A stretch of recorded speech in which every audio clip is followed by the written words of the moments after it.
Greetings, everybody. We're back to the old story. Let's see, which I had a week off from. So let's see.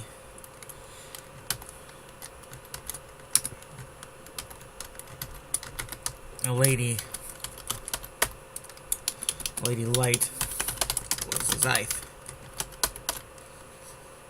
who had been born in, had been raised by her, whose powers been discovered at an early age by her father and mother, both orthodox, very devout and very vengeful, and still vengeful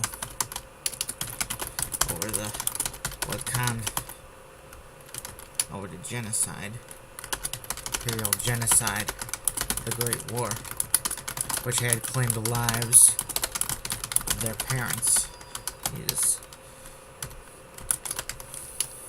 They had claimed the lives of most of their families. The two had actually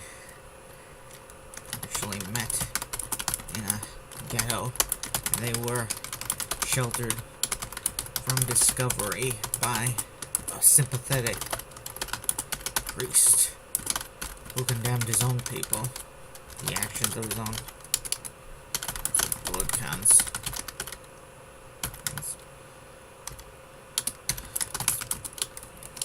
Against the Zythe of Europe.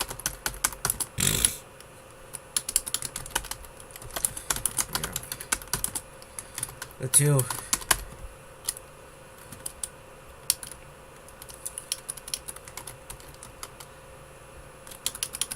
Lady Light's mother and father got married soon after the war, and they planned on living ordinary lives.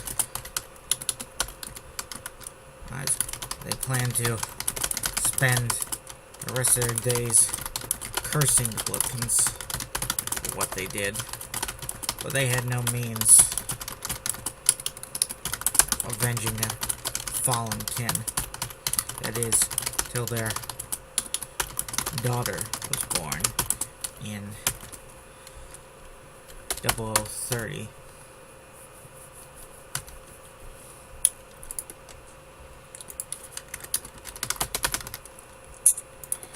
Well over a decade after the end of World War I, of the Great War. And what felt like a short time before a new world war would start, one they imagined would result in the suffering of their people. The infant Lady Light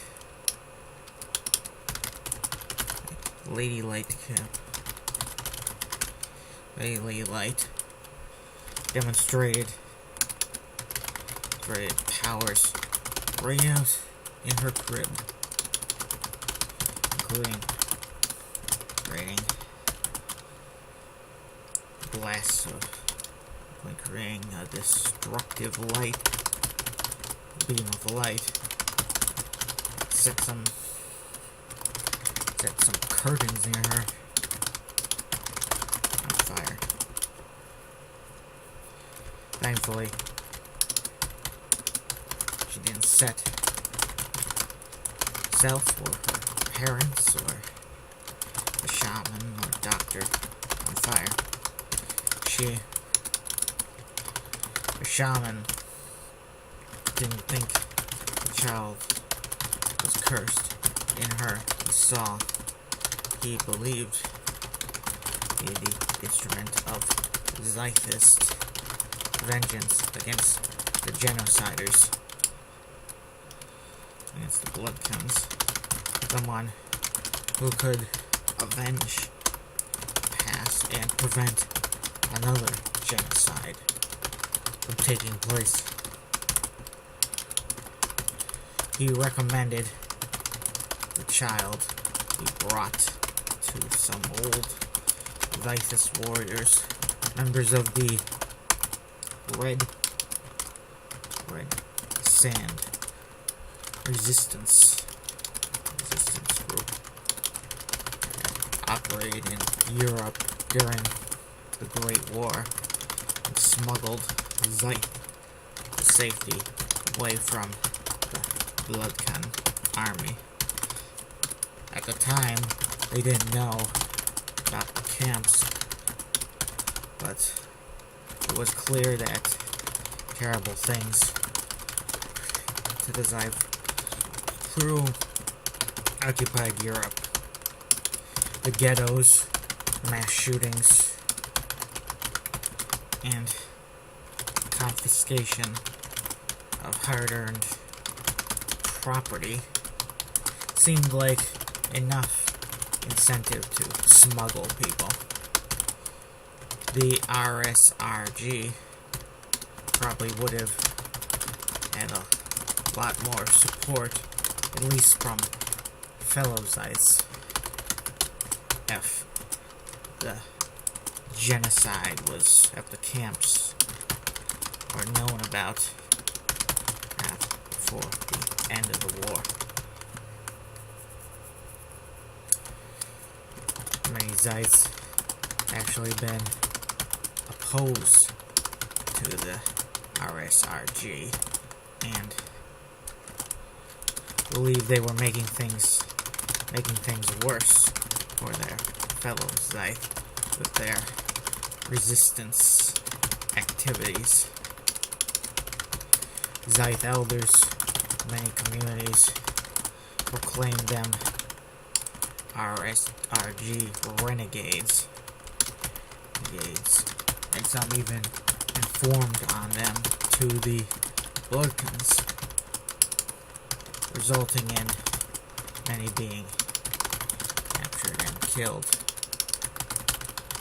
Even in 0030, their reputation, long after the camps were revealed, their reputation was still quite low, and many viewed them as terrorists and partially responsible for the genocide taking place.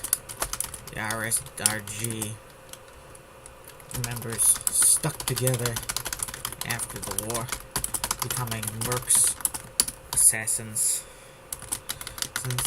and in a few cases, genuine terrorists.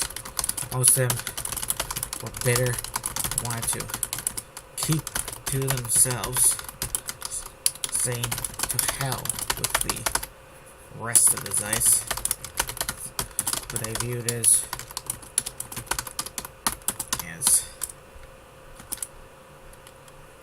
viewed as cowardly creatures, betrayed each other, betrayed them, and the whole Scythe race, betrayed themselves and the RSRG.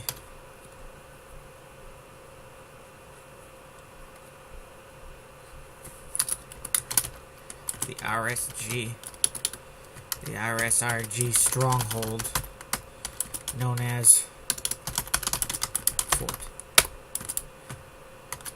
Pender, known as Fort Dragon. The dragon almost turned Lady Light's parents away, but when they saw a demonstration of what the tiny child could do,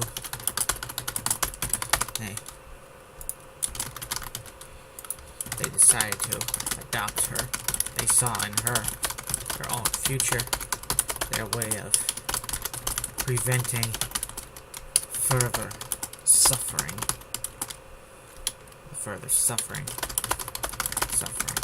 of the Scythe. the RSRG was made up of Zeiths of many political stripes, left, right, nationalistic, nationalistic,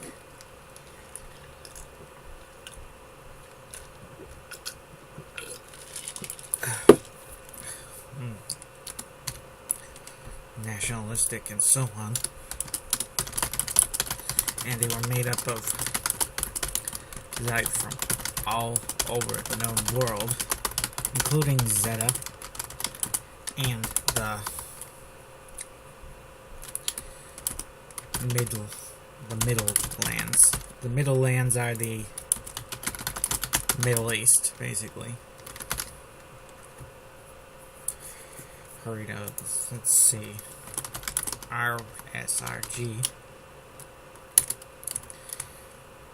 Lady Light's parents stayed with her. They didn't just abandon their daughter on the doorstep of the RSRG. They stayed and worked there, almost like servants for many years.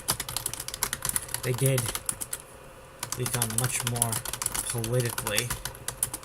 They did become politically, indoctrinated, and their desire for revenge against the Bloodcan became their main motive.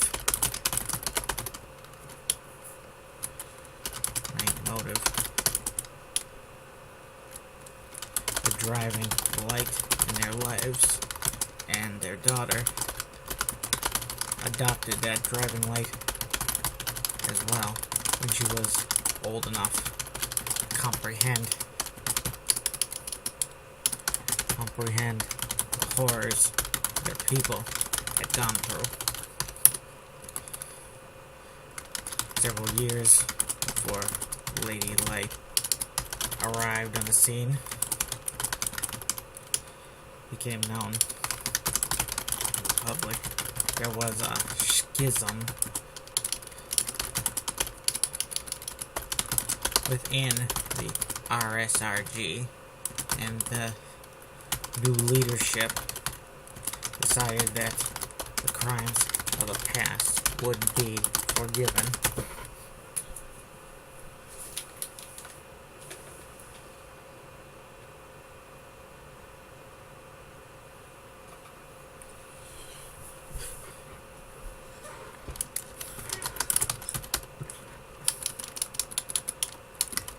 Their new focus would not be vengeance, but protection. They would go back, protect the Zeith people, no matter what most Zeith thought of the RSRG, which was still quite negative, even in the mid-40s.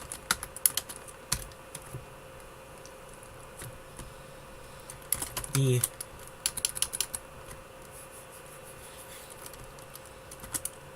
Lady Light and her parents didn't agree with the new leadership and went off on their own to get revenge on the Zeith,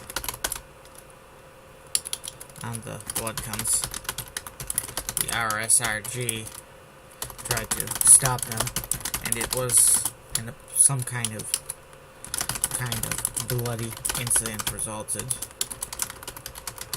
The RSRG didn't pursue them, Lady Light or her parents, into the world beyond their fortress. RSRG remained in their fort till World War IV drove them out. They went deep underground. Lady Light and her parents also once stayed underground for most of World War IV. When Lady Light was seen again, she was alone. Her parents, having been killed in some incident, she refused to discuss. With the RSRG, Lady Light learned how to be a natural great warrior. And even though none of them were superhuman, they had helped her learn how to use her powers.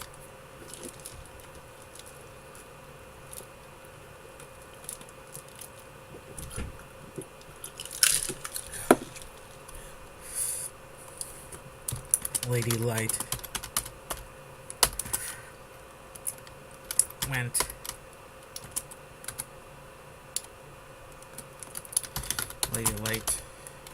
claimed that she fought in a number of wars secretly since she was a very young girl.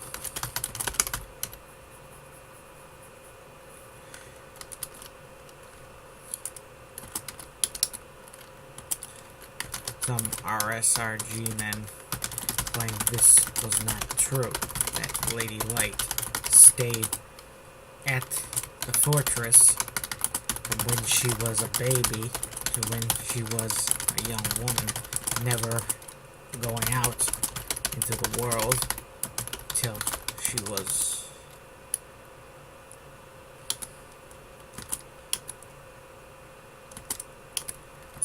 almost 13.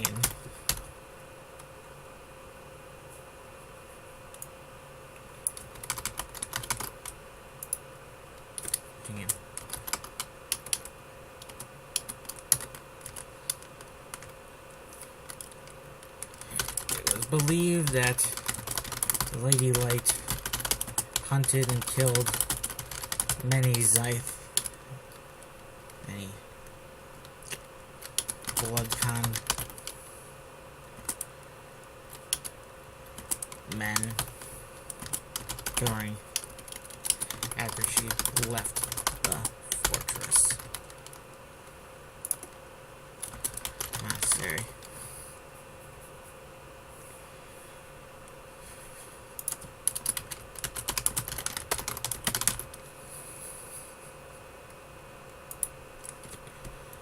She left the fortress.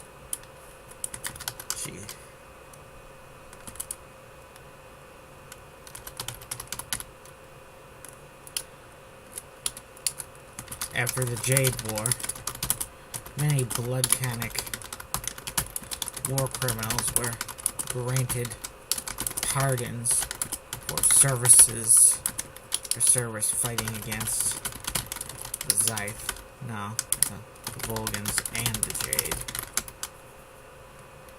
And this set Lady Light off on a long killing spree that lasted from 49 to 0055, 2 years before the present, when she was finally captured. In the present,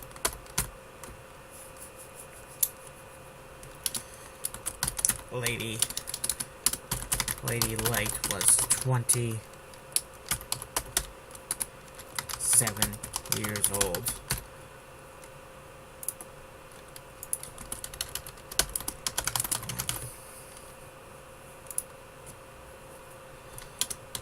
Though physically, she seemed younger, barely out of her teens.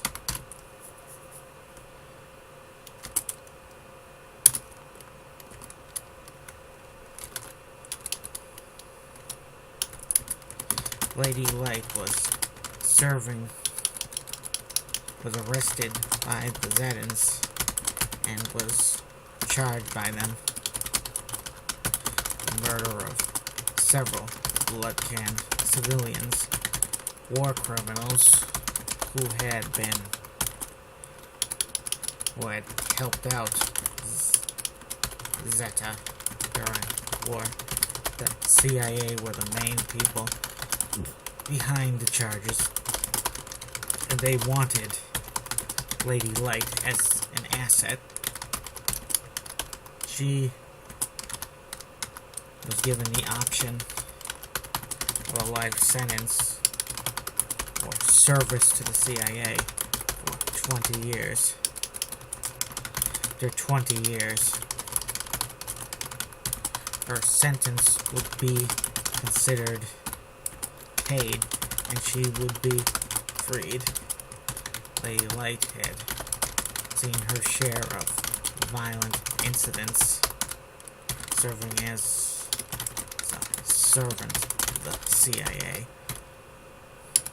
She had been their soldier, their assassin, and an interrogation expert a few times. Kidnapper. She still had 18 years of service to go.